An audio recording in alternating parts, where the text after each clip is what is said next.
The man at table 7 looked ordinary. Faded jeans, a plain flannel shirt, and work boots dusted with mud. To anyone watching, he seemed like another traveler passing through the small-town diner off Highway 19. But underneath that rugged disguise was Daniel Whitmore, a millionaire CEO who had built a global tech company from nothing. And tonight, Daniel wasn't here for steak. He was here for answers.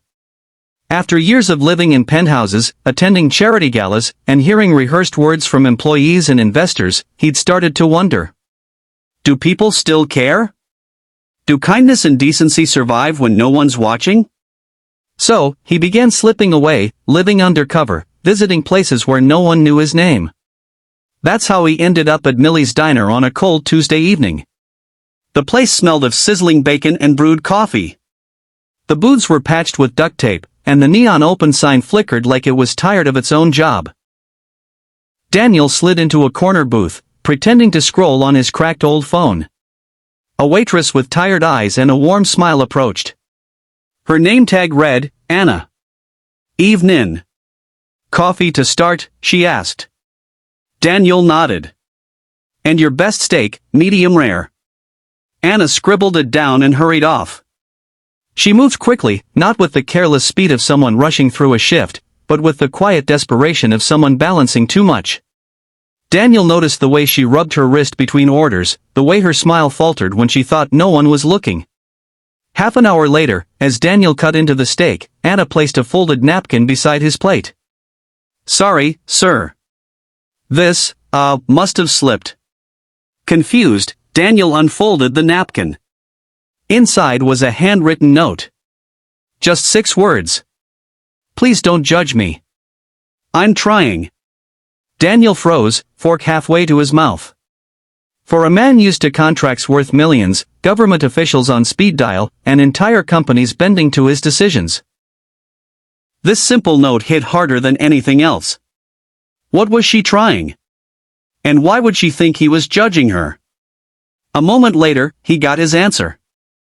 At the table behind him, a group of businessmen in suits were snickering, tossing rude remarks about Anna being slow and probably not smart enough for real work. She kept serving with her forced smile, but her eyes shimmered like glass about to crack.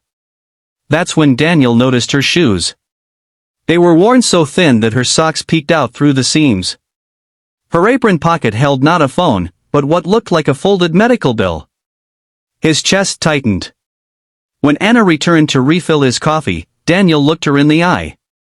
Long day? She laughed softly, but it wasn't a happy laugh. More like a long year. But hey, coffee helps. Then, almost as if she needed to explain herself, she whispered, my little boy's surgery, insurance didn't cover everything. I pick up double shifts when I can. Just don't want anyone thinking I'm lazy or clumsy. Daniel swallowed hard. This wasn't the kind of story you read in spreadsheets or market reports. This was life, raw and unpolished. When the check came, it was $14.99. Daniel pulled out $100 bill. Then another. Then another. He slipped 5 of them under the receipt, and with them, he slid a note of his own. This time, only 7 words. You're not failing. You're inspiring. Keep going. He left quietly, disappearing into the night before Anna could return. The next morning, social media buzzed with a post from a small-town waitress. A blurry photo of a note on a diner receipt, with the caption, I didn't believe kindness was real anymore. Last night proved me wrong. Whoever you are, thank you. Daniel read it from his penthouse in New York, smiling quietly to himself. He didn't need the world to know it was him. He only needed to know that, in a world full of noise, one act of compassion still mattered. And for Anna, that one night changed everything. She paid off a portion of her son's medical bills and kept working, but with a renewed sense of dignity. No longer just trying, but believing again. Sometimes the richest man in the room isn't the one with the money. Sometimes it's the one who reminds you that your struggle has meaning. True wealth isn't measured in dollars but in kindness. A small act of compassion can transform a weary heart and remind someone they're not alone.